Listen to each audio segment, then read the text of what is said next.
বামাবর্তে, মানে নিজের বাঁ দিকটা, বাঁ হাতটা যেদিকে সেই দিক দিয়ে ঘুরতে হয়। ঠাকুরের দিকে মুখ করে দাঁড়িয়ে নিজের বাঁ হাতটা যেদিকে থাকে সেই দিক দিয়ে ঘুরতে হয়। তাহলে কি হয়, প্রদক্ষিণের সময় ওই ডান হাতটা ঠাকুরের দিকে থাকে, ডান দিকটা ঠাকুরের দিকে থাকে।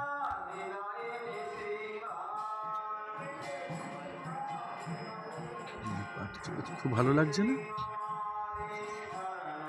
খুব সুন্দর মন্দির, খুব সুন্দর মন্দির।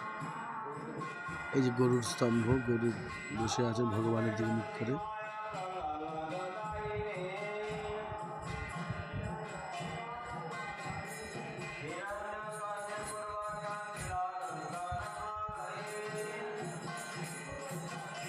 সন্ধ্যা আরতি শুরু হয়েছে, আমরা একটু সন্ধ্যা আরতিও দর্শন করলাম।